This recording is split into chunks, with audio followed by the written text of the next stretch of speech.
Solo sobrevivieron quienes se hallaban lejos del epicentro o protegidos por muros de hormigón. Al día siguiente de la explosión, el doctor Hachiya trata de ayudar a los heridos. Todos se ven afectados por un mal misterioso. 9 de agosto. Ayer, uno de nuestros enfermos se estuvo quejando todo el día de que le dolía la boca.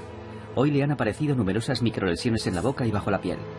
Cuando llegó al hospital, el paciente padecía solamente un gran cansancio. Aparentemente no tenía ninguna herida. Esta mañana, otros pacientes han empezado a sufrir hemorragias subcutáneas, además de vómitos de sangre. Sin embargo, ninguno de ellos presenta ningún síntoma conocido.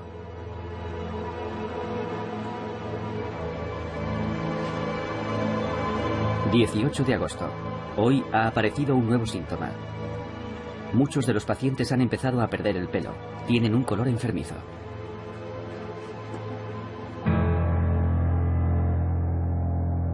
Los observadores enviados sobre el terreno por el ejército japonés no saben qué pensar. Hiroshima y Nagasaki han sido aniquiladas por un arma desconocida. Y no parece tratarse de un gas tóxico. Victoria, Japón se rinde. En Estados Unidos todos piensan que las 2 bombas atómicas han puesto fin a la guerra. Para la población es todo un descubrimiento.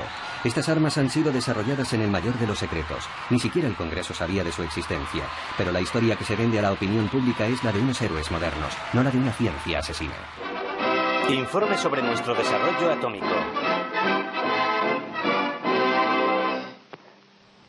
El 16 de julio de 1945, en Alamogordo, empezaba la era atómica. 20 segundos.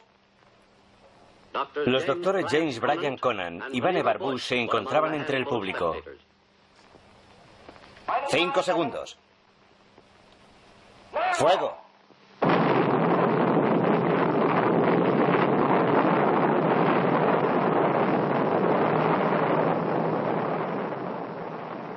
Para Mr. Conant y Mr. Bush, que han supervisado el desarrollo de la primera bomba, este fue un momento de intensa satisfacción.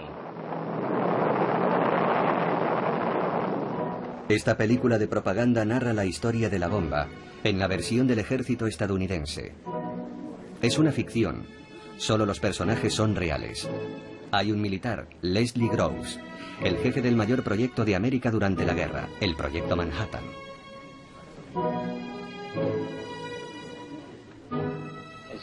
Como jefe del proyecto Manhattan durante la guerra, yo era el responsable del desarrollo de la bomba atómica, del control de la energía atómica y de toda la seguridad. También está Robert Oppenheimer, el responsable científico del proyecto Manhattan. Adelante, por favor. Control automático. Esta vez hay mucho en juego. Todo saldrá bien, Robert. Estoy seguro de que no nos vamos a arrepentir. Lo sabremos en 40 segundos. Corten. Su obsesión es saber si la bomba será eficaz. Y también está Bush, el político, el que hizo posible la bomba al impulsar la alianza entre militares, científicos e industriales, creando así lo que aún hoy se conoce como complejo industrial militar. De esta alianza nacerá la bomba atómica, un arma que va a cambiar el mundo.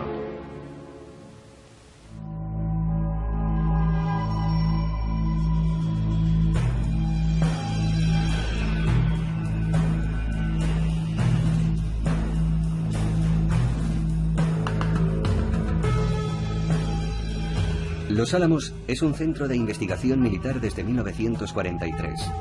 Por aquel entonces, el científico Oppenheimer convence al militar Groves de que es el lugar idóneo para construir un prototipo de bomba. En realidad, los investigadores disponen de medios casi ilimitados y van a dejar que la ciencia se desate y engendre un monstruo. Hiroshima había de ser destruida para demostrar que la bomba atómica era uno de los mayores éxitos científicos de todos los tiempos.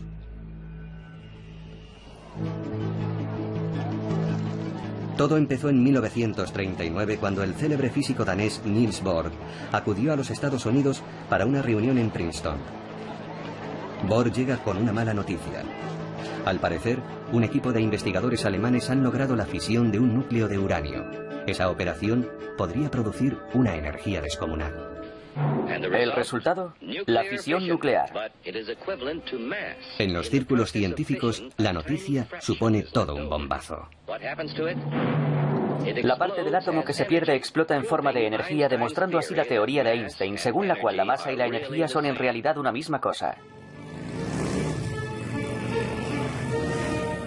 Paralelamente, en marzo de 1939, el ejército alemán ocupa Checoslovaquia. No es solo una catástrofe para Europa Central. Los nazis se apoderan también de la mayor mina de uranio de Europa. Alemania ya dispone de materia prima para concebir una reacción en cadena por fisión nuclear. 1 de septiembre de 1939, Polonia es invadida. Entonces estalla la guerra. Guerra. Entre aliados y nazis empieza la carrera científica y militar.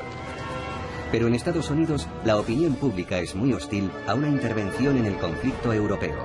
Es un dilema para el presidente Roosevelt, pues debe respetar a sus votantes, pero también preparar a su país para toda eventualidad. Esta nación seguirá siendo neutral, pero no puedo pedirle al pueblo americano que tenga pensamientos neutrales. Albert Einstein es el físico más célebre de todos los refugiados en Estados Unidos. Como todos los exiliados europeos, judíos y no judíos, sabe de lo que es capaz Hitler. Por tanto, es imposible mantenerse fuera de la carrera armamentística. Empujado por el investigador húngaro Szilard, decide escribirle al presidente de Estados Unidos. Gracias a la labor de Joliot en Francia y Fermi y Szilard en América, ya es posible concebir una reacción nuclear en cadena en una masa importante de uranio, generando así grandes cantidades de energía y elementos nuevos de tipo radiactivo. Esto también podría conducir a la creación de bombas. Una sola bomba de este tipo podría ser transportada en un barco, explotar en un puerto y destruir el puerto entero y sus alrededores. Por aquel entonces, solo un puñado de investigadores entiende lo que está en juego, algo que cambiará el mundo. Un amigo de Einstein entrega personalmente la carta a la Casa Blanca. Roosevelt reacciona de inmediato. Lo que queremos es que los nazis no nos vuelen por los aires. Hemos de tomar medidas. Uno de los asesores científicos de la Casa Blanca es Vannevar Bush, quien se convertirá en uno de los 3 grandes pioneros de la era nuclear. Todos coincidíamos en que la guerra iba a degenerar en un intenso combate, que era inevitable que América acabase participando en ella tarde o temprano, que no estábamos preparados ni por asomo para ella. Y lo más importante, que el sistema militar, tal y como estaba planteado, nunca podría producir todas las herramientas que seguramente íbamos a necesitar. Bush, el político, preside la enormemente rica Fundación Carnegie. Decide reunir en una misma mesa a científicos, industriales y militares, los 3 pilares del futuro complejo industrial militar. Para tener éxito, Groves, el militar, está seguro de que hacen falta medios colosales y el mayor secretismo.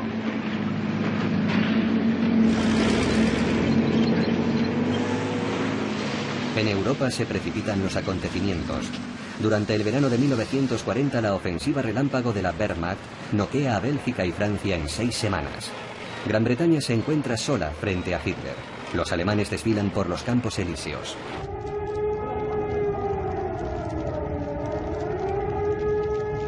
Sus aviones ya tienen a Londres en el punto de mira. Es la Blitzkrieg, o Guerra Relámpago. Los investigadores británicos del átomo llevan por aquel entonces una ventaja considerable. Cambridge alberga un prestigioso laboratorio de investigaciones nucleares. Churchill y el gobierno británico creen que bastarán 3 años para fabricar una bomba atómica.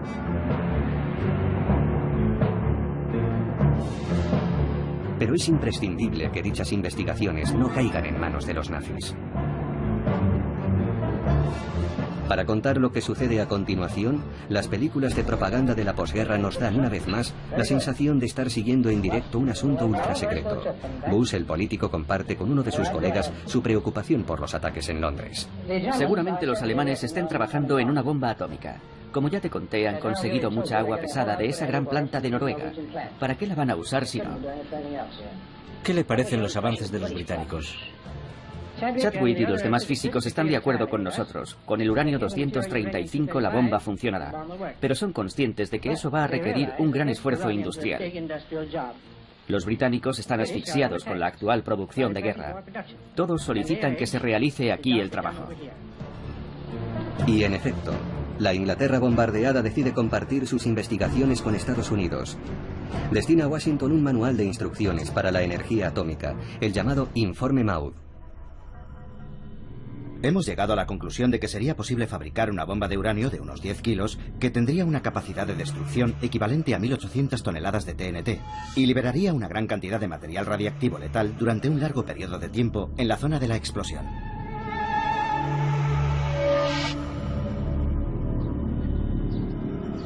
Frente a ello, Roosevelt toma una decisión política. Aunque su país sigue siendo celosamente aislacionista, el presidente da luz verde a la fabricación del arma atómica.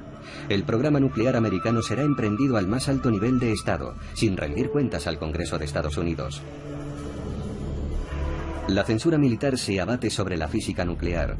Esta desaparece de las páginas de las publicaciones científicas. Se impone un silencio absoluto por motivos de seguridad. Pearl Harbor, 7 de diciembre de 1941. El ataque sorpresa de los aviones japoneses pone fin a las últimas reservas. La ofensiva japonesa precipita la entrada de Estados Unidos en el conflicto mundial. Por fin, Roosevelt puede incorporarse abiertamente al bando de los aliados en guerra contra las potencias del eje, Japón, Alemania e Italia. La guerra no tarda en incendiar el Pacífico y se extiende por los 5 continentes. La maquinaria militar americana había sido puesta en marcha para proporcionar armas a los británicos. Ahora funciona a pleno rendimiento para responder a sus propias necesidades. La sede del ejército americano, el Pentágono, acaba precisamente de ser terminada. El jefe del proyecto es un militar pragmático. Se llama Leslie Groves. En septiembre de 1942 se le confía otra misión ultrasensible: acelerar las investigaciones nucleares contra Alemania. El nombre en clave es Proyecto Manhattan. Además están llegando los primeros resultados. Los investigadores han aislado un nuevo elemento, el plutonio, más pesado que el uranio y más eficaz para fabricar una bomba. A la vista de las películas de propaganda de la posguerra, todo ello parece engañosamente inofensivo. Aquí tiene, General Groves, es plutonio. Es la primera vez que lo veo. Pero si no le importa, la próxima vez me gustaría que pusiese algo debajo. Al fin y al cabo, hay más de 50 millones de dólares dentro de ese tubo. Corten. Estas investigaciones requieren un ejército de científicos, ingenieros y técnicos.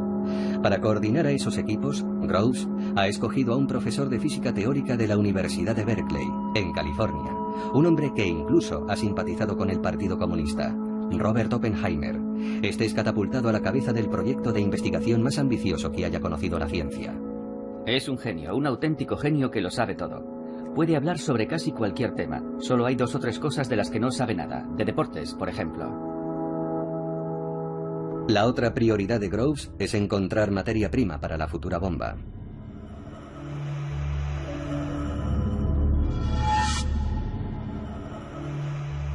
Naturalmente lo más importante era el mineral de uranio. La mayor fuente de uranio durante la guerra era la mina de Sinkolobué en el Congo belga. Y el hombre clave en ese campo era Edgar Sanjé, el director de la Unión Minera del Alto Katanga. Sanjé es un industrial belga y un hombre de negocios previsor. A partir de 1940 había ordenado que todas las reservas de uranio belgas fueran apartadas de los nazis y enviadas a Estados Unidos. En la primavera de 1942, Groves, el militar, descubre con estupor que hay 1.250 toneladas del valioso mineral almacenadas en el mismísimo puerto de Nueva York. Un regalo formidable. El abastecimiento del proyecto Manhattan ya está garantizado. Paralelamente se produce un cambio esencial. Durante el verano de 1942 el Tercer Reich renuncia a su programa nuclear, salvo que los aliados no llegan a saberlo.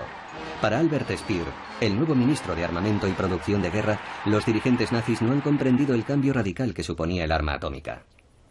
Hitler me había hablado alguna vez de la posibilidad de una bomba nuclear, pero esa idea superaba sus capacidades intelectuales. Era incapaz de concebir el aspecto revolucionario de la física nuclear. A propuesta de los físicos especialistas en energía nuclear, renunciamos al proyecto de desarrollar una bomba, tras preguntar yo una vez más cuánto tiempo haría falta para conseguirlo, y que me contestaran que habría que esperar al menos 3 o 4 años.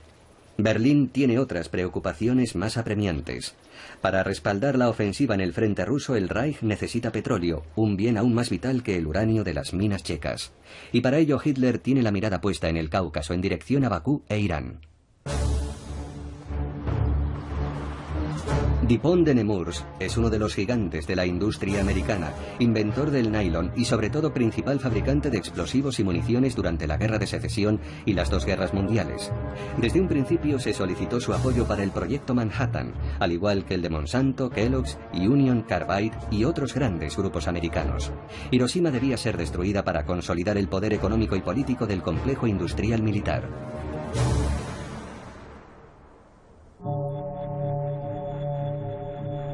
Dos meses después de que Alemania interrumpiera su proyecto nuclear, la pista de squash de la Universidad de Chicago se convierte en un gigantesco ensamblaje de grafito y óxido de uranio. Se trata del prototipo CP-1, una pila nuclear de 350 toneladas. Dicho de otro modo, es el primer reactor atómico de la historia y los investigadores aliados quieren ponerlo a prueba lo antes posible. El experimento tiene lugar el 2 de diciembre de 1942. Al imponerse el secreto militar, ni la universidad, ni los estudiantes, ni la ciudad de Chicago están prevenidos. Ante un público de eruditos, el italiano Enrico Fermi, premio Nobel de Física, ordena el inicio de la reacción en cadena. Si se equivoca en sus cálculos, habrá una explosión nuclear en pleno centro de Chicago.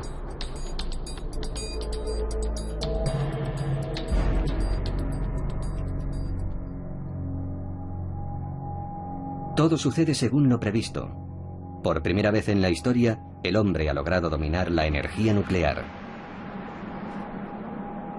Sabíamos que nos disponíamos a desencadenar a un gigante. Sin embargo, al comprender que lo habíamos hecho realmente, tuvimos un sentimiento extraño. Entre los espectadores, otro hombre queda fascinado con el experimento. Se llama Crawford Greenwald. Es ingeniero químico en DuPont de Nemours.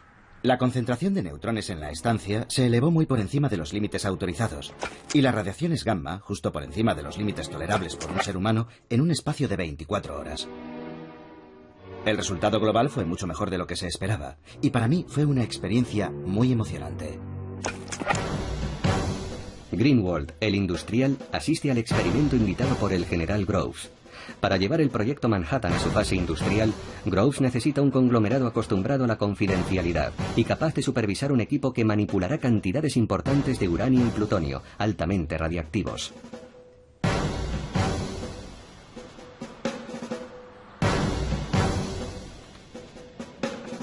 El contrato es colosal, pero los riesgos también. El industrial Greenwald duda. Para que no parezca que se está lucrando con la guerra, DuPont terminará firmando un contrato a cambio de $1 simbólico al año.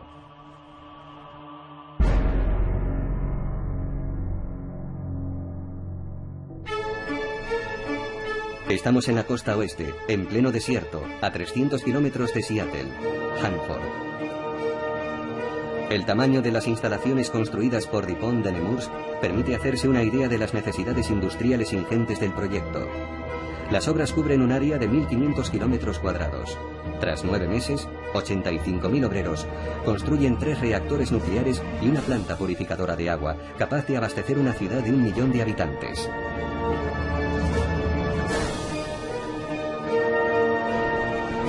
Decenas de miles de empleados duermen en la instalación. Todos tienen un contrato que les obliga a guardar silencio. Las conversaciones telefónicas son escuchadas y el correo es leído y censurado. Hanford es una planta de producción de plutonio. Preocupado por los efectos de la radiación sobre sus tropas, el industrial Greenwald exige garantías. El militar Groves se compromete a que el gobierno americano pague $10 millones por cabeza en caso de heridas, enfermedad o fallecimiento, un importe astronómico para esa época.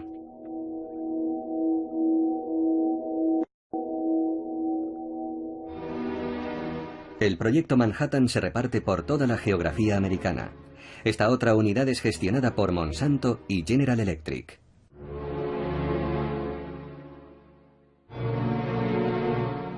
Aquí se produce uranio 235 y otras materias primas necesarias para la bomba. Hacen falta varias toneladas de uranio en bruto para fabricar 1 gramo de combustible nuclear. También aquí, Groves compartimenta al máximo los distintos eslabones de la cadena de fabricación para preservar el secreto absoluto. La mayoría de los empleados no descubrirá hasta el final de la guerra en qué estaba trabajando realmente. Todo ello, junto con los planos de la bomba, está consignado en los cuadernos del industrial Greenwald. Estos cuadernos fueron un secreto militar hasta 1989.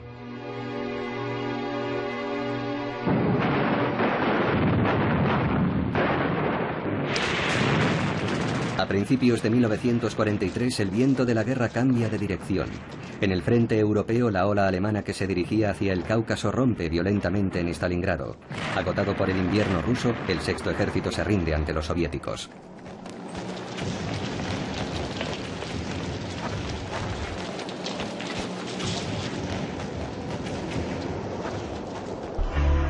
Verano de 1943. Los aliados se reúnen en Quebec. Churchill ha convocado el encuentro con un objetivo concreto: no ceder a Estados Unidos el monopolio del arma nuclear. Gran Bretaña, Estados Unidos y Canadá deciden asociarse en el marco del Proyecto Manhattan. Canadá posee unas importantes minas de uranio.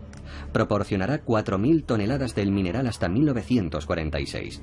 2 años después de que los ingleses pusieran a buen recaudo sus investigaciones al otro lado del Atlántico, una veintena de científicos británicos se incorpora a los laboratorios americanos.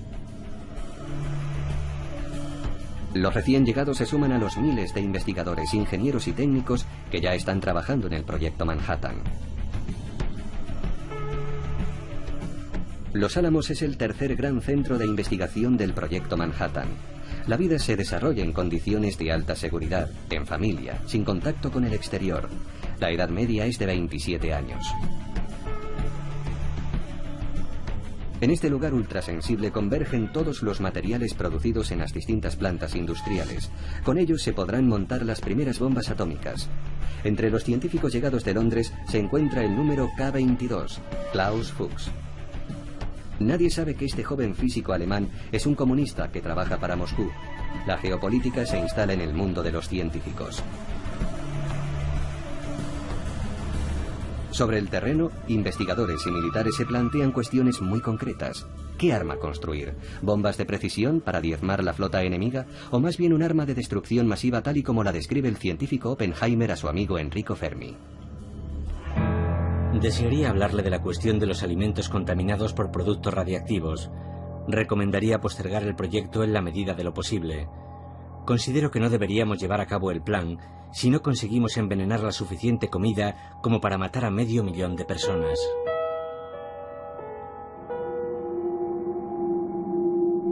Los investigadores de Los Álamos se decantan por una bomba de efecto masivo, pero sobre todo quieren conocer mejor los efectos de la radiactividad.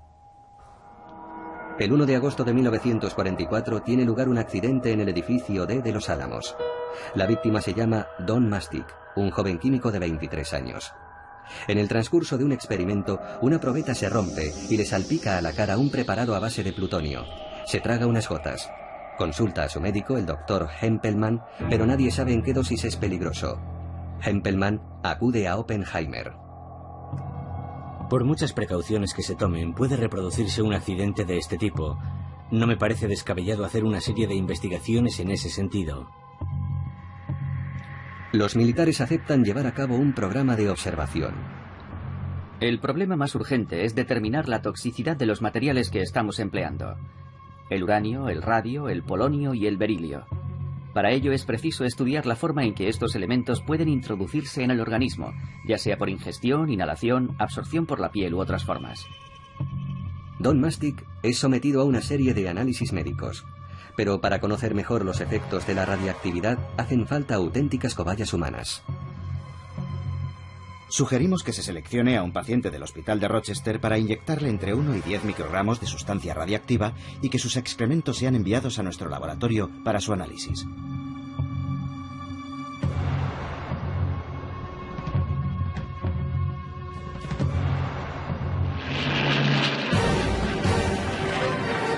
Lejos de los laboratorios americanos, en el verano de 1944, el Ejército Rojo irrumpe en Polonia. Los aliados ocupan Sicilia y desembarcan en Normandía, abriendo un nuevo frente en el oeste. Tal vez ya no sea necesaria en Europa la futura bomba.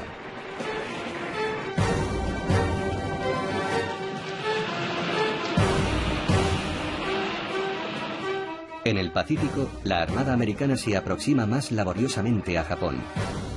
En el mar de Filipinas, 128.000 marines arrebatan la isla de Saipán a las tropas del emperador. Acto seguido, el Estado Mayor establece ahí sus primeras bases aéreas.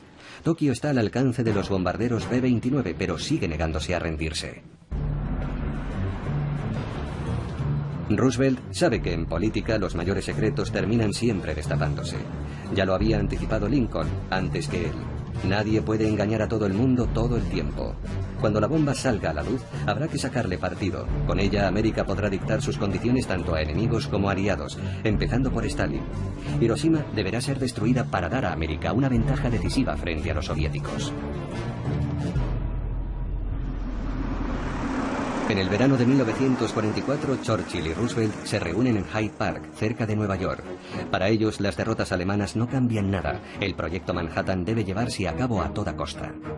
La idea de que el mundo debería ser informado sobre el programa nuclear, con el objetivo de llegar a un acuerdo internacional sobre su control y su uso, es inadmisible. La cuestión debe seguir siendo considerada ultrasecreta. Pero cuando por fin esté disponible la bomba, tal vez pueda usarse contra los japoneses, tras una madura reflexión, y avisarles de que habrá nuevos bombardeos, mientras no se rindan. Más de un año antes de los bombardeos de Hiroshima y Nagasaki, los políticos confirman el objetivo señalado por los militares. Será Japón. En el otoño de 1944, en plena debacle alemana, el general Groves envía una unidad especial al frente europeo. En Estrasburgo realiza un descubrimiento crucial oculto en el hospital de la ciudad, un laboratorio de física alemán. El científico de la tropa comienza inmediatamente a examinar los archivos. Según los documentos alemanes, el programa nuclear nazi ha sido interrumpido hace 2 años. Las tan temidas armas de destrucción masiva de Hitler no llegaron a existir nunca. Con ellas se evapora la amenaza que había justificado el proyecto Manhattan. En la conferencia de Yalta, Churchill y Roosevelt aún no pueden usar la baza de la bomba, y los informadores de Stalin aún no le han desvelado todos los secretos del proyecto Manhattan. Los aliados y los soviéticos empiezan a repartirse el mundo antes del inicio de la era nuclear. Stalin se muestra interesado por los territorios chinos ocupados por los japoneses. Se compromete a atacar al ejército japonés 90 días después de la caída de Berlín. Queda por saber quién será el primero en ocupar el archipiélago, pues Tokio sigue negándose a rendirse.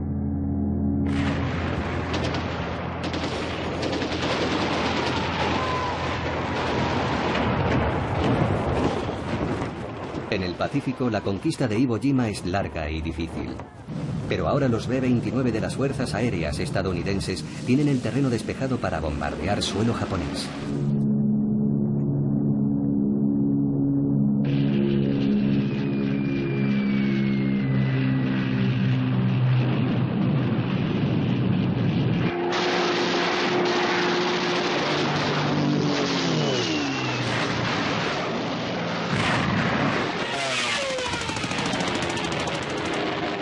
Tokio y la mayoría de ciudades importantes del archipiélago son sometidas a bombardeos incesantes. Más de 8 millones de habitantes son desplazados. Solo en la noche del 9 de marzo de 1945, un diluvio de bombas incendiarias se salda con más de 100.000 muertos en la capital japonesa.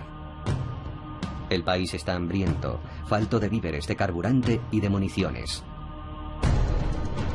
Su poderosa marina está completamente aniquilada. Los kamikazes combaten hasta el final en aviones que no tienen gasolina para la vuelta. Sus sacrificios hacen creer que Japón no se someterá jamás.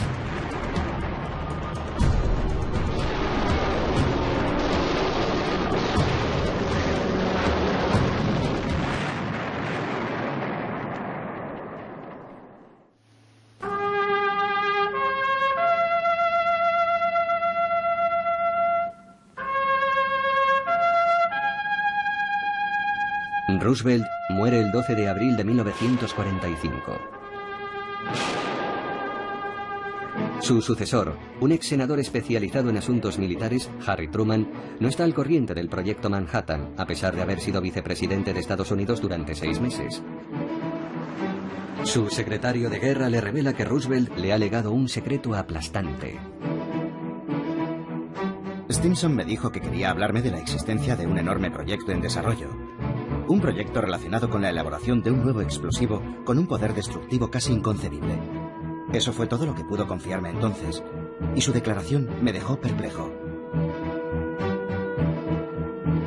Pero Truman no tardará en comprender la ventaja estratégica inédita que le confiere la bomba atómica. El que será su ministro de Asuntos Exteriores, James Burns, un allegado a Roosevelt, está convencido de ello. Burns me dijo que el arma podría ser tan poderosa como para barrer potencialmente ciudades enteras y exterminar poblaciones a una escala sin precedentes. Y añadió que pensaba que la bomba podría darnos los medios para dictar las condiciones del fin de la guerra. El propio Burns escribe el discurso de investidura de Truman. La perspectiva de disponer pronto del arma suprema refuerza la intransigencia americana. Alemania y Japón pueden estar seguros, más allá de toda duda, de que América seguirá luchando por la libertad hasta que no quede una sola bolsa de resistencia.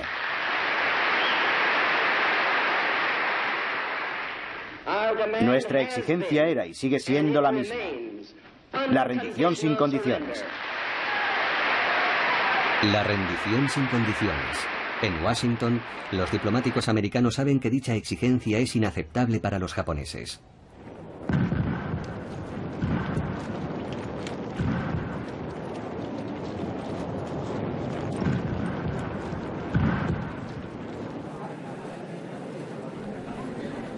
El 8 de mayo el mundo conoce la capitulación de Alemania.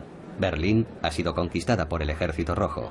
Los soviéticos también han liberado Varsovia, Praga, Budapest y Sofía. Stalin no tiene intención de retirarse todavía. Siguiendo el acuerdo secreto de Yalta, Moscú se dispone ahora a entrar en guerra con Japón. Las tropas soviéticas empiezan a confluir en Manchuria, en el noreste de China.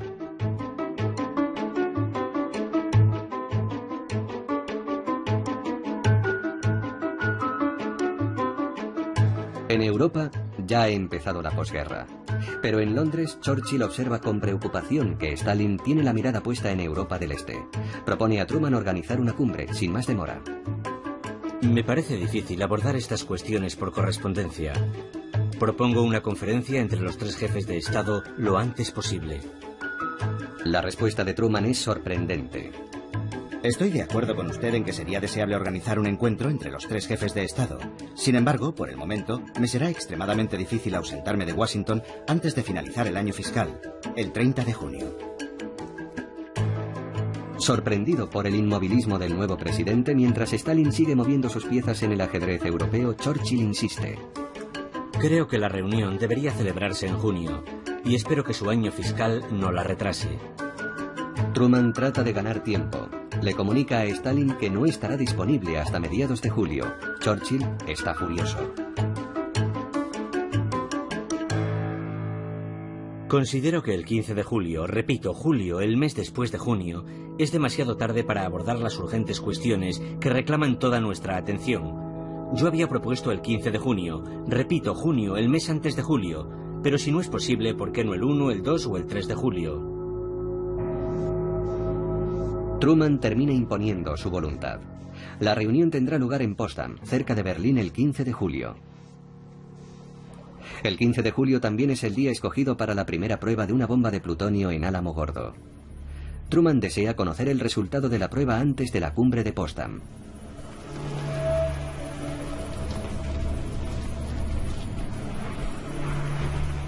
En Álamo Gordo, como en Los Álamos, los equipos trabajan 12 horas al día, 7 días a la semana.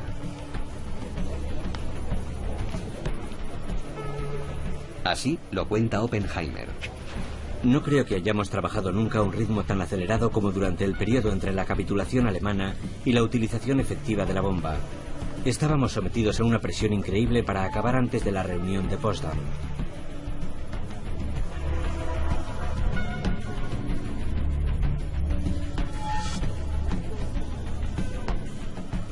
Washington ya no se plantea si hay que usar o no la bomba atómica contra Japón, sino cuándo y, sobre todo, cómo.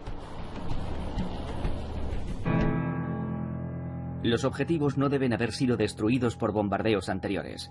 También es deseable que el primer objetivo sea de un tamaño tal que los daños se limiten al ámbito de aplicación. Así determinaremos mejor la potencia de la bomba. Hasta la fecha, 3 ciudades relativamente intactas han sido designadas como objetivos: Niigata, Kokura e Hiroshima. La prueba debe ser eficaz desde el primer bombardeo. Para las fuerzas aéreas estadounidenses, Hiroshima presenta muchas ventajas. Es un buen objetivo, y su tamaño es tal que una buena parte de la ciudad puede quedar dañada. Las colinas circundantes podrían producir un efecto de reverberación que aumentaría considerablemente los daños.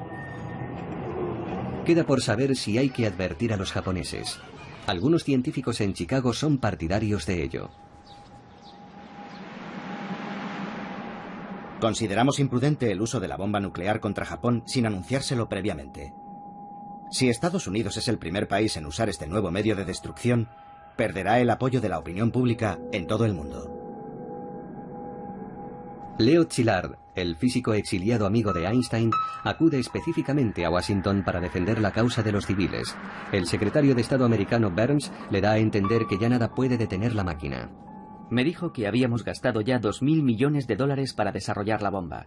¿Cómo iba a destinar el Congreso más fondos a la investigación sobre la energía nuclear si no se mostraban los resultados obtenidos con el dinero ya gastado? El Congreso empieza a hacerse preguntas sobre la ingente cantidad de gastos no justificados del Ejército de Tierra. Después de 3 años de secreto absoluto, la bomba debe salir a la luz. Mientras no haya sido usada contra un objetivo real, su potencia seguirá siendo invisible, incomprensible. No podemos proponer ninguna demostración técnica capaz de poner fin a la guerra. La única alternativa que vemos es el uso militar directo. Los responsables políticos y científicos son unánimes. Hay que utilizar la bomba. Se está configurando un nuevo mundo. El 1 de junio de 1945 el secretario de Guerra lo declara ante los industriales y los científicos. Las implicaciones del proyecto Manhattan van mucho más allá de la actual guerra. Hay que mantener intactas las plantas industriales existentes, formar reservas importantes de materiales de uso militar, industrial y técnico, y por fin abrir el camino al desarrollo industrial. América ya está preparando el futuro. La bomba atómica desempeñará un papel central en él, y la perspectiva de una industria nuclear a gran escala empieza a perfilarse.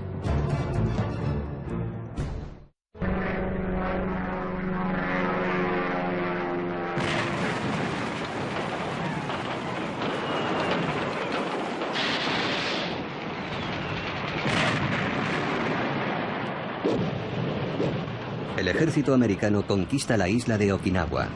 Es la batalla más sangrienta de toda la Guerra del Pacífico. Mueren 12.000 soldados americanos y más de 100.000 soldados japoneses, y al menos el mismo número de civiles.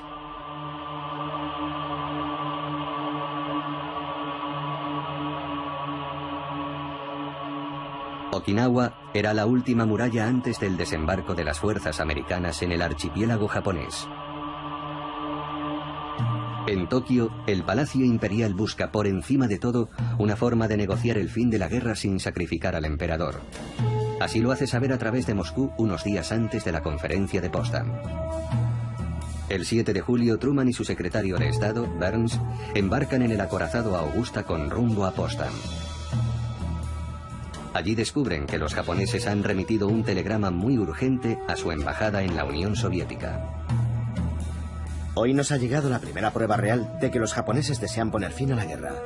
Un mensaje interceptado que envió el ministro de Asuntos Exteriores, Togo, a Sato, su embajador en Moscú.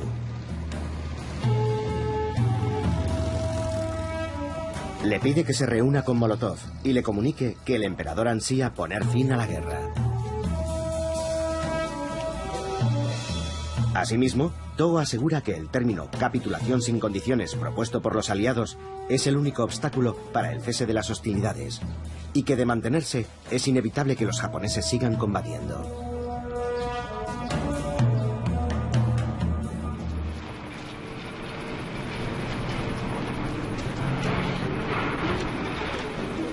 En el desierto de Nuevo México llega el día que todos esperaban. Todo está listo para el primer ensayo nuclear jamás llevado a cabo. El nombre en clave de la prueba es Operación Trinity. El general Groves rememora los últimos preparativos. El ensayo había sido programado para las 4 de la madrugada del 16 de julio. La idea era que a una hora tan temprana, una explosión llamaría menos la atención de los observadores eventuales, ya que la mayoría de la gente estaría durmiendo. Contábamos con que habría un inmenso relámpago de luz, pero no pensábamos que sería lo bastante poderoso como para despertar a la población.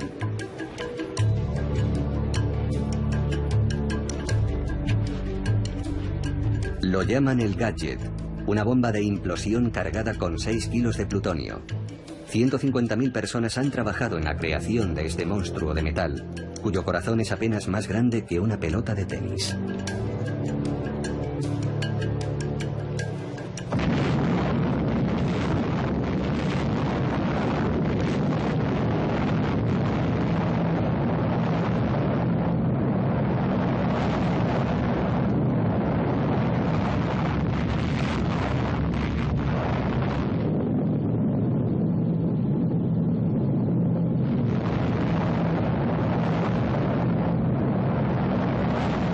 La bola de luz fue visible en un radio de hasta 300 kilómetros. El éxito del primer ensayo nuclear de la historia superó todas las expectativas. El hombre ha adiestrado una nueva fuerza de la naturaleza. El proyecto Manhattan ha dotado a Estados Unidos del arma absoluta, pero el secreto ha de ser mantenido, hoy más que nunca. Groves, el militar, difunde un comunicado redactado con antelación. Ha explotado un polvorín situado en los confines de Alamogordo. Almacenaba una cantidad importante de potentes explosivos y material pirotécnico. El accidente no ha causado víctimas y los daños materiales, aparte del propio polvorín, son de escasa consideración. El comunicado oficial de Groves no tiene nada que ver con la realidad, pero es preciso frenar cuanto antes las preguntas de la ciudadanía.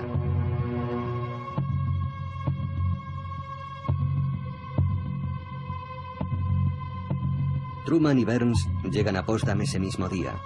Reciben al instante un telegrama encriptado procedente de Alamogordo.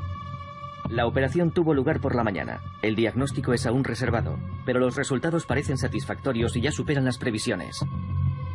Durante su primera entrevista con Stalin, Truman aún no ha asimilado todo el alcance de esas palabras.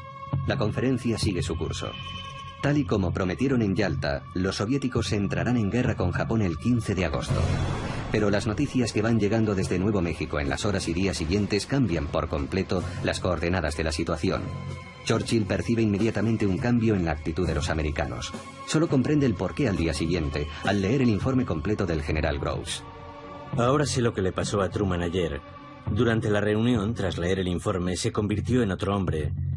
Empezó a dictar sus condiciones a los rusos y más generalmente se hizo con las riendas del debate. El secretario de Estado Burns lo recuerda así. El presidente y yo ya no teníamos tanta prisa por ver entrar a los rusos en guerra tras el anuncio del éxito de la prueba nuclear. Para Truman, la bomba atómica se ha convertido en la gran baza de la diplomacia americana. Ese mismo día escribe en su diario: Desde luego, es bueno para el mundo que no hayan sido los secuaces de Hitler o los de Stalin los descubridores de la bomba atómica. Parece la cosa más terrible jamás descubierta, pero podemos convertirla en la más útil. Truman ya no necesita el respaldo soviético para doblegar a Tokio, pero aún queda por probar la bomba antes de que un Japón totalmente arrinconado entregue las armas. 2 días más tarde, Groves envía otro telegrama a Potsdam. Dependiendo del estado de preparación del paciente y las condiciones atmosféricas, la operación podría tener lugar en cualquier momento a partir del 1 de agosto. Comienza la cuenta atrás. La orden de soltar la bomba es transmitida el 25 de julio a las fuerzas aéreas estratégicas en el Pacífico.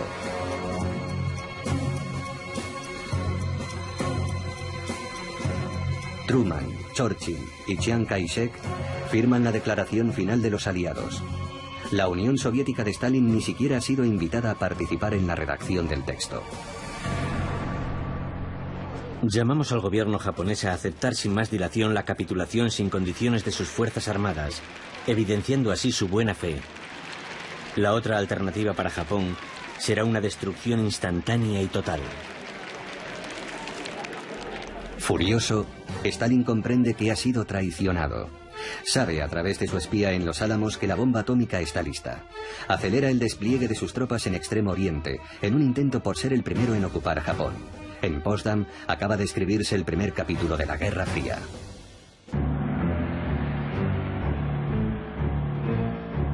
Descubrir armas nuevas forma parte del arte militar. Sumirlas en el mayor de los secretos, también. Sin embargo, si nos atenemos a la leyenda, el lanzamiento de las 2 bombas atómicas contribuyó a salvar la vida de millones de soldados americanos y de civiles, poniendo punto y final a la guerra. En realidad, Hiroshima había de ser destruida para demostrar al mundo entero el poderío del arsenal americano.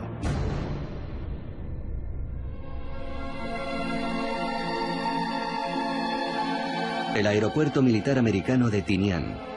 El entrenamiento de las tripulaciones encargadas de soltar la bomba ha empezado hace un mes y medio. Little Boy, la bomba destinada a Hiroshima, pesa más de 4 toneladas. Es una bomba de uranio. Salió de Los Álamos en piezas sueltas y ha sido ensamblada aquí en Tinian, en medio del Océano Pacífico.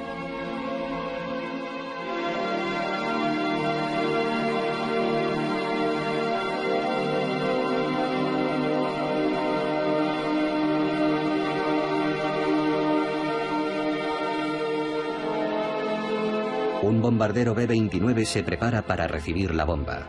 Es bautizado como Enola Gay, en homenaje a la madre del piloto. 6 de agosto de 1945. Para una mayor precisión, el lanzamiento de la bomba ha de efectuarse por contacto visual, no por radar. 3 aviones de reconocimiento despegan rumbo al archipiélago para estudiar las condiciones climáticas de los 3 objetivos potenciales. En Kokura el cielo está nublado, Niigata queda demasiado lejos dado el peso de la bomba. En Hiroshima el cielo está despejado. Esta ciudad será pues el objetivo designado. Little Boy es soltada a más de 9.000 metros de altura.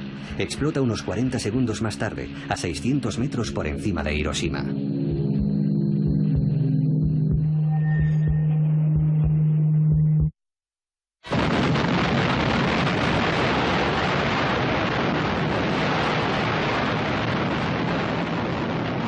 La bola de fuego liberada por la explosión nuclear alcanza una temperatura de 1.000.000 de grados centígrados. Se propaga a una velocidad superior a la del sonido, quemando todo el oxígeno a su paso. Es como si estuvieran haciendo un sol en la superficie de la Tierra.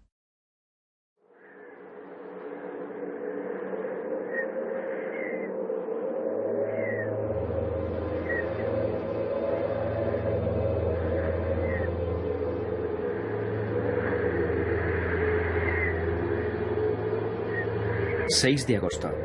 De pronto aparece un relámpago, y luego otro. Las sombras, los reflejos, todo ha desaparecido. Luego no hay más que una nube de polvo, en medio de la cual veo una columna de madera, que es la que sostiene mi casa. Hiroshima, 8:15 de la mañana. El doctor Hachiya se disponía a ir al hospital. Anota estas frases en su diario el mismo día de la explosión. Instintivamente me pongo a correr, o al menos lo intento, en vano. El suelo está sembrado de vigas. Me siento extraordinariamente débil. Tengo que parar para recobrar fuerzas. Y entonces me doy cuenta de que estoy completamente desnudo. ¿Qué ha sido de mi pantalón y mi camiseta? Me miro el lado derecho del cuerpo. Está cubierto de sangre. También tengo una herida en el muslo. Noto algo caliente derramándose en mi boca. Tengo la mejilla desgarrada. El soplo de la explosión ha sido de una potencia inédita. En un instante, una sola bomba de uranio ha borrado del mapa una ciudad de 350.000 habitantes. 4 kilómetros cuadrados han sido reducidos a cenizas. Las casas han ardido. El hierro se ha retorcido por el calor. Todo sucede como en una pesadilla. Veo desfilar unas sombras, una especie de fantasmas que andan con los brazos separados, no sé por qué. De pronto comprendo que están quemados y que andan con los brazos separados para evitar el contacto con su propia piel. La explosión ha matado a unas 70.000 personas. Otras 70.000 morirán en el transcurso de los meses siguientes por los efectos de la radiación. 200.000 habitantes sobreviven.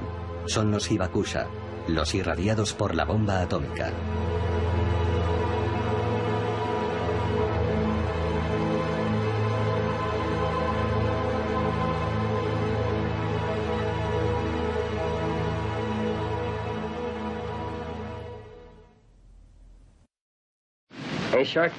Un avión americano acaba de lanzar una bomba sobre la ciudad de Hiroshima, destruyendo su utilidad para el enemigo. La potencia de esta bomba es superior a la de 20.000 toneladas de TNT. Es una bomba atómica. Es la dominación del poder elemental del universo.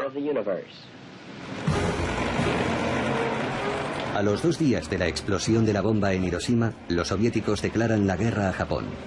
1,5 millones de soldados atraviesa las fronteras de Manchuria, ocupada por Japón desde 1931. Las tropas japonesas no se defienden. Faltas de municiones, se rinden ante los soviéticos. En la base de Tinian, la segunda bomba está lista por fin. La concepción de Fat Man es muy distinta a la de Little Boy. Es una bomba de plutonio, como el gadget de la Operación Trinity. Es menos cara que Little Boy, es más eficaz, y su producción en masa es más fácil. Hay que probarla a toda costa. Ya solo falta la dedicatoria del general Groves. Se la transmite desde Estados Unidos a su brazo derecho, el coronel Farrell. Para Hirohito, con todo mi cariño.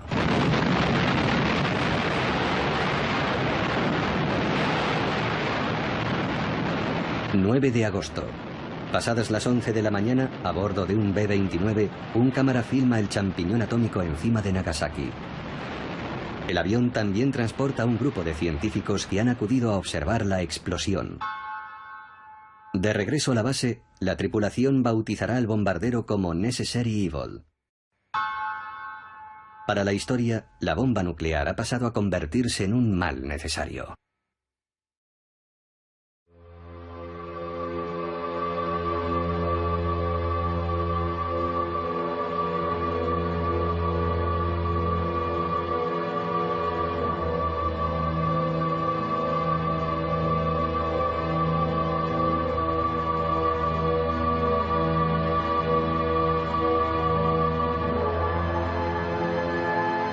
En Nagasaki, 80.000 habitantes mueren en el acto o en los 4 meses siguientes.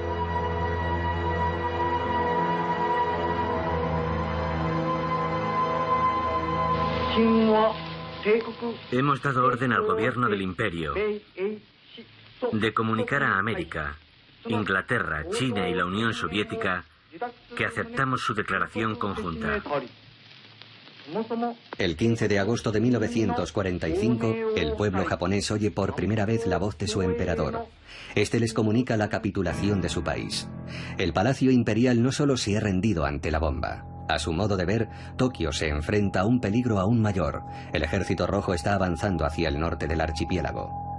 Para evitar que Japón quede bajo la influencia soviética, Washington deja una esperanza de supervivencia al régimen imperial. El texto de la capitulación no dice nada del destino de Hirohito. El texto es firmado el 2 de septiembre a bordo del acorazado Missouri. Las tropas de ocupación del general MacArthur desembarcan en Japón menos de un mes después de los bombardeos nucleares.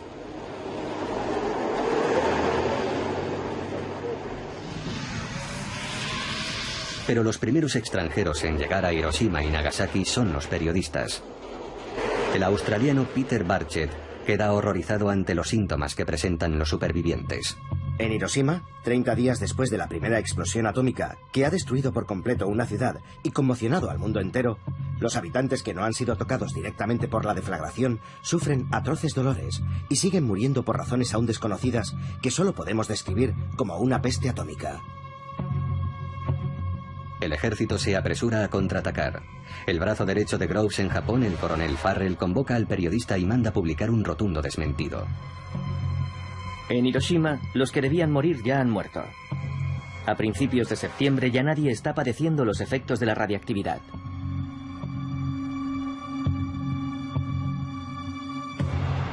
Farrell visita el hospital de Hiroshima. El personal médico lo acribilla a preguntas. A mediados de septiembre aconseja a su jefe, Groves, que extienda las operaciones de apaciguamiento. Ayer en Hiroshima nos reunimos con los médicos japoneses. El profesor Suzuki nos preguntó si la explosión no habría liberado algún tipo de gas tóxico. Para poner fin a esta clase de especulaciones, hemos contestado formalmente que no se habían utilizado gases tóxicos. Hacemos pública esta información y sería conveniente que ustedes desempeñaran la misma labor con los aliados. La máquina de la propaganda entra en funcionamiento. Hay que tranquilizar a todo el mundo mientras las tropas americanas se instalan en el país. En Estados Unidos, la operación de propaganda también empieza a dar sus frutos. Los responsables del proyecto Manhattan consiguen vender a la prensa la proeza tecnológica de los Álamos. El 11 de septiembre de 1945, el militar Groves y el científico Robert Oppenheimer organizan para la prensa un viaje a la zona cero de Nuevo México.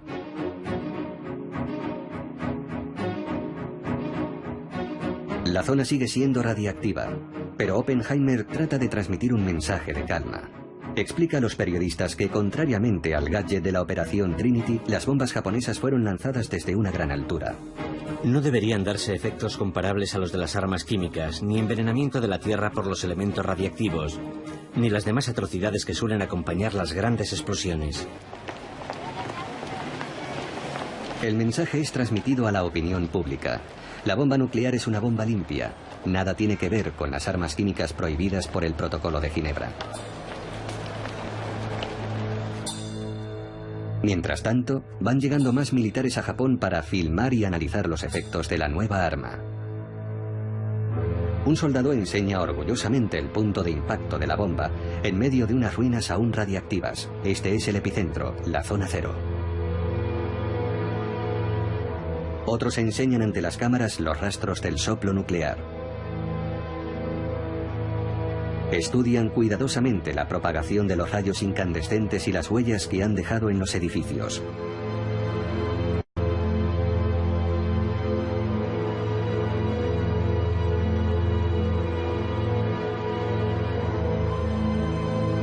Ante la prensa, las fuerzas de ocupación niegan rotundamente la persistencia de la radiactividad.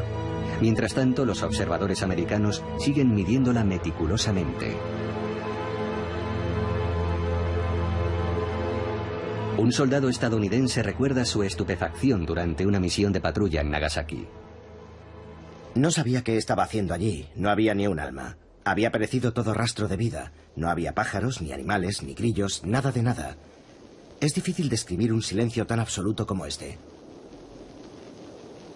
Al cabo de un año, hay 9.000 americanos y japoneses trabajando a tiempo completo en el Departamento de Censura Civil. La censura de las tropas de ocupación resulta ser tremendamente eficaz. En los periódicos de Hiroshima se retiran los caracteres de imprenta correspondientes a los términos bombardeo atómico y radiactividad. Durante casi 10 años, ningún japonés podrá leer una línea sobre los supervivientes irradiados, los hibakusas. Tras el fuego atómico, se abate una cortina de plomo sobre Hiroshima y Nagasaki.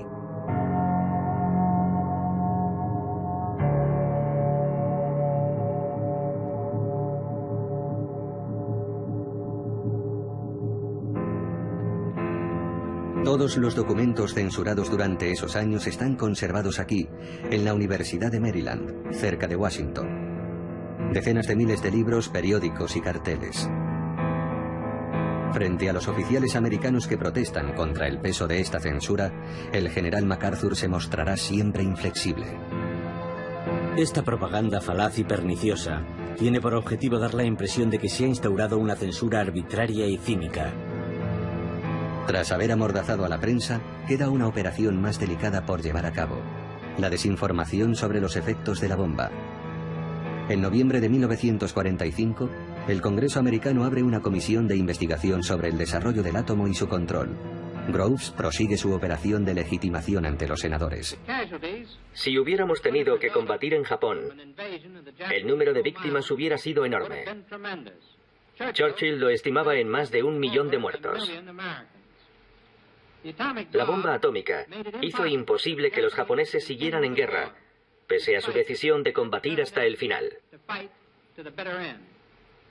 Si hubieran seguido, se habrían llevado con ellos a decenas de miles de americanos. Groves juega con las cifras. ¿La bomba ha salvado a algunas decenas de miles o 1 millón de vidas americanas? Da lo mismo. Lo importante es defender en directo la doctrina del mal necesario ante los parlamentarios. Asimismo, ante la cuestión sensible de las radiaciones residuales, Groves se atiene a una línea oficial poco escrupulosa con los matices. No hay radiaciones residuales, un no muy rotundo. Salvo en el momento de la propia explosión, que solo ha durado un instante, no ha habido daños radiactivos.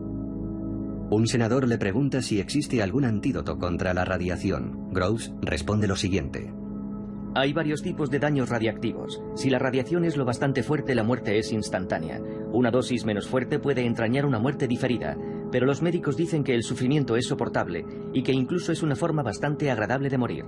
Los que han estado expuestos a una radiación leve pueden curarse con el paso del tiempo. ¿Pero es solo cuestión de tiempo o han de someterse a un tratamiento? Es cuestión de tiempo.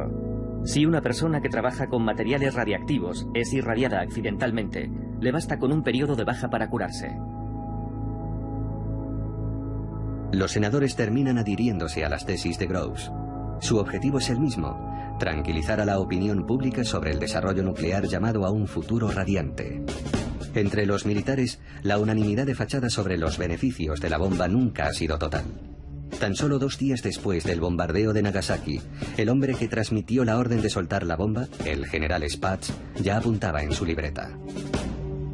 Cuando se discutió sobre la bomba atómica en Washington, estando yo presente, no era partidario de usarla. Por lo mismo por lo que nunca he estado a favor de destruir ciudades enteras y exterminar a todos sus habitantes. Ese mismo día, el expresidente Herbert Hoover le confiaba al secretario de guerra Stimson. El uso de la bomba atómica y el exterminio indiscriminado de mujeres y niños me escandalizan profundamente. Stimson es el único responsable político que ha permanecido en su cargo durante todo el proceso del Proyecto Manhattan. En el verano de 1946, se le pide que firme un artículo para frenar la polémica en torno a la bomba. El texto es publicado en la revista Harper's Magazine. Asegura de una vez por todas que el arma atómica fue el último recurso para poner fin a la guerra y salvar más de 1 millón de vidas americanas. En privado, Stimson confesará no reconocerse en este texto, en gran medida inspirado por los responsables del Proyecto Manhattan. Pero la doctrina queda definitivamente sellada. La bomba era un mal necesario y hasta imprescindible.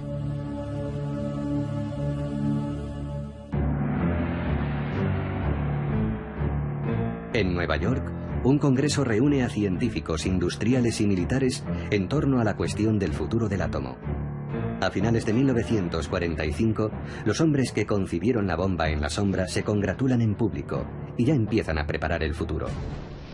Vamos a hablar del futuro, no del pasado.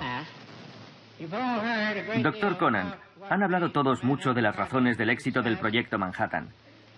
Pero ahora están sentados a la misma mesa que un grupo de hombres que no salen en las portadas de los periódicos y no se dejan ver en las galas ni nada por el estilo. Son los empresarios. Representan a compañías como Carbide, DuPont, Kellogg's, Monsanto y Tennessee Eastman. Estos hombres han realizado el trabajo industrial que ha convertido el Proyecto Manhattan en algo tangible y factible, más allá de un mero proyecto. Pienso que todos ustedes deberían recordarlo.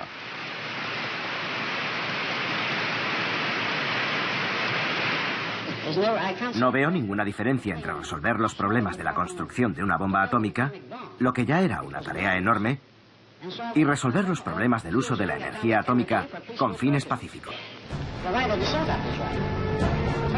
Pacíficos. Esta palabra clave cierra la página de Hiroshima para inaugurar la vía de una industria nuclear civil. En agosto de 1946, Truman crea la Comisión de Energía Atómica de Estados Unidos, o AEC, formada por civiles. La guerra ha terminado. Los generales abandonan todos los puestos de decisión. En enero de 1947, la AEC toma el mando de las plantas industriales militares de Hanford y Oak Ridge. La energía nuclear saldrá a conquistar el mundo y se convertirá en una potencia industrial y económica. El juramento hipocrático obliga a salvar vidas humanas, no a usarlas a modo de cobayas. Sin embargo, eso fue lo que ocurrió en Hiroshima y Nagasaki. El Proyecto Manhattan ya ha dado lugar a experimentos con seres humanos, pero el uso de la bomba atómica permitirá llevarlos a cabo a una escala mucho mayor.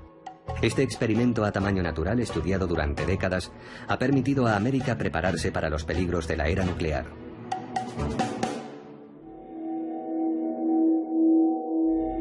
Para comprender ese secreto, hay que remontarse a los inicios del Proyecto Manhattan. Ya entonces, los científicos, así como los industriales, están preocupados por los efectos de la radiactividad sobre el cuerpo humano. Exigen que se practiquen experimentos concretos. El joven científico que había tragado accidentalmente algo de plutonio fue solo el primero de una larga serie. Los radiólogos quieren conocer la dosis máxima de radiación tolerada por el cuerpo. Abril de 1945. Por fin ha llegado el día del primer experimento con un cuerpo humano. Hemos podido corroborar con precisión los datos del laboratorio. Se selecciona a una serie de pacientes en diferentes hospitales. Cada uno recibe un número encabezado por las iniciales HP, por Human Product, es decir, producto humano. Se ha tomado la decisión de no informar a los pacientes de la naturaleza del producto que se les estaba inoculando. Unas jeringuillas especiales de plomo son concebidas para inyectar dosis de plutonio de unos 5 microgramos. Los resultados confirman los de las pruebas realizadas sobre animales.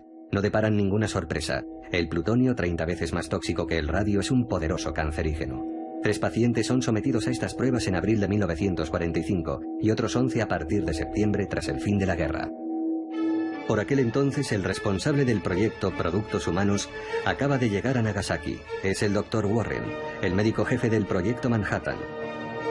Warren no ha venido a curar a las víctimas ni a compartir datos con los médicos japoneses.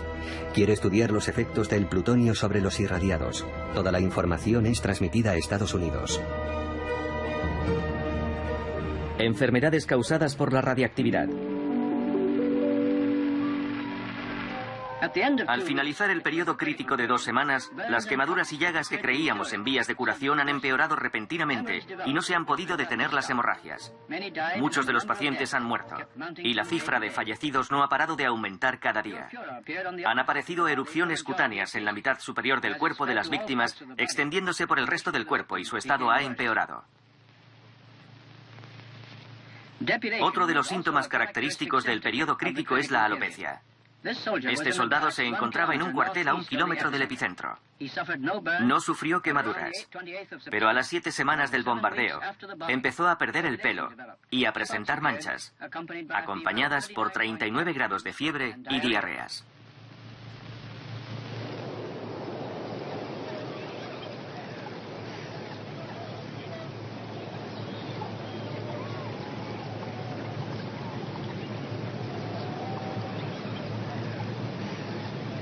Los asistentes de Warren recopilan informes médicos, toman muestras y filman la evolución de los síntomas. Examinan individualmente a cada paciente para averiguar dónde y cómo se halló expuesto a la bomba atómica o la gravedad de sus quemaduras. Todos esos datos son cuidadosamente consignados y clasificados como secretos de defensa. Un médico japonés, el Dr. Hida, lo recuerda así.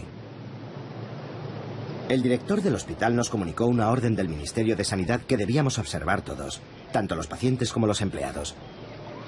Los daños provocados por los bombardeos de Hiroshima y Nagasaki son un secreto militar americano. Nadie debe comunicar lo que ha visto, oído o sabe sobre la realidad de estos daños. Ni oralmente, ni por escrito, ni en dibujo, ni en foto. Los que desobedezcan serán castigados. Warren, el médico, es muy preciso en sus observaciones. Sin embargo, su primer informe se acoge perfectamente a la línea oficial. La bomba atómica apenas emite radiación, brevemente y sin consecuencias. Las radiaciones de las explosiones nucleares que causaron daños físicos fueron emitidas principalmente durante el segundo después de la explosión. Han podido aparecer algunas heridas más tarde, pero todas se produjeron durante el primer minuto. Las radiaciones procedentes de la fisión y las causadas por objetos que se encontraban cerca del epicentro de la explosión no han causado víctimas. Esto ha quedado demostrado definitivamente. De regreso a Estados Unidos, Warren retoma los ensayos con seres humanos empezados tras el fin de la guerra. En el hospital de Rochester se construye un ala especial a este efecto, custodiada por los militares. Hasta el verano de 1947, 11 pacientes recibirán en ella inyecciones de plutonio. 3 de ellos morirán antes de completar el primer año del experimento. Por miedo al escándalo, la recién formada Comisión de Energía Atómica, la AEC, decide enterrar el informe. Es preferible que no sea divulgado ningún documento relacionado con los experimentos con humanos, ya que podría tener un efecto negativo en la opinión pública o entrañar consecuencias judiciales. Los documentos relacionados con este campo de trabajo han de ser clasificados como secretos.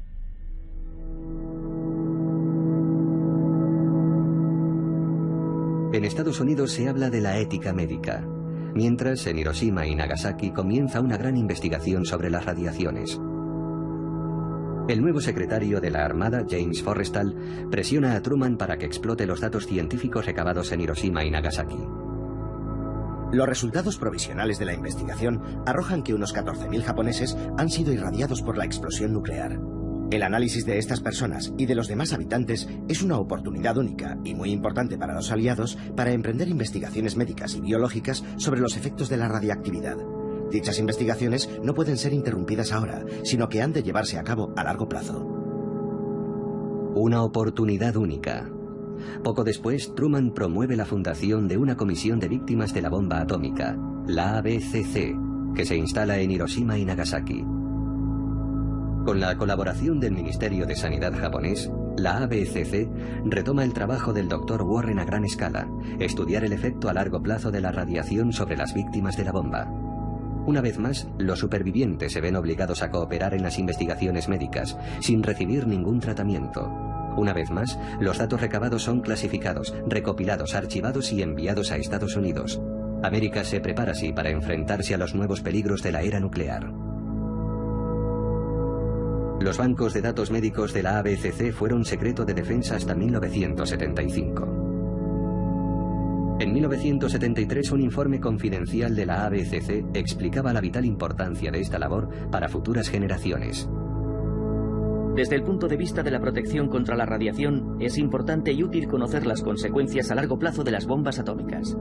Las observaciones sobre el cáncer, el envejecimiento acelerado, las alteraciones citogenéticas y las mutaciones en los descendientes deben proseguirse al menos durante toda la vida de los supervivientes. Estos conocimientos pueden aplicarse a las futuras políticas sanitarias de las naciones donde el progreso genere indirectamente catástrofes radiactivas. Progreso. Ya ha sido pronunciada la palabra. Será el leitmotiv del boom de la posguerra y de la Guerra Fría. El progreso a toda costa sin consultar a los pueblos. Y el paroxismo del progreso es la energía nuclear. Lo primero es la energía nuclear militar.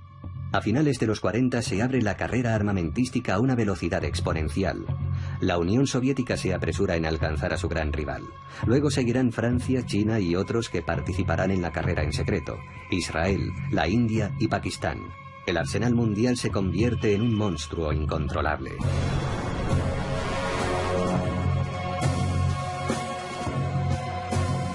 También simbolizan el progreso las nuevas centrales, que abastecen a numerosos países con una energía milagrosa, inagotable e inocua.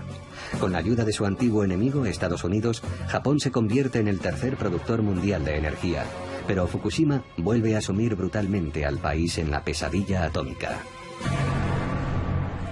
En Hiroshima, la antigua ABCC es hoy todo un referente internacional sobre las normas de protección contra la radiactividad.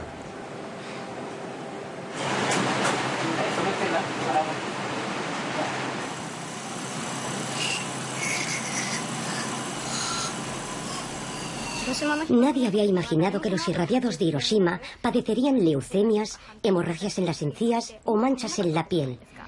Pero ahora sabemos bien que en una zona determinada y con una dosis determinada de radiación surgirá tal o cual problema. Los habitantes de Fukushima están preocupados porque piensan en el riesgo de padecer cáncer.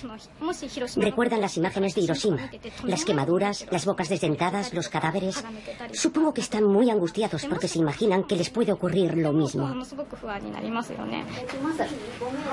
Cada 2 años, desde hace 35, el señor Nakanishi se somete a una serie de análisis médicos en la antigua ABCC, convertida en el centro de investigación sobre los efectos de la radiación.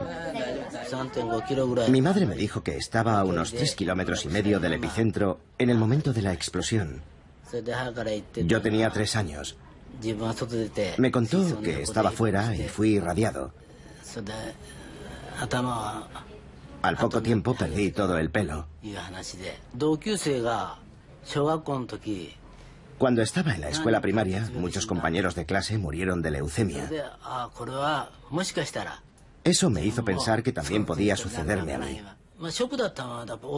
Pero lo que más me impactó fue cuando tenía 20 años y un amigo de mi edad murió.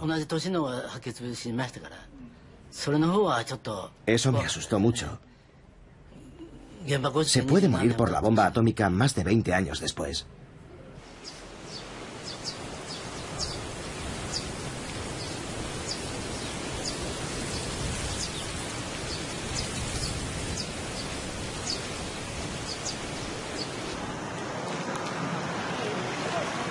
Todos los años, el 6 de agosto, los habitantes de Hiroshima conmemoran el día en que el mundo se adentró en la era nuclear. Japón fue el único país víctima de la bomba atómica.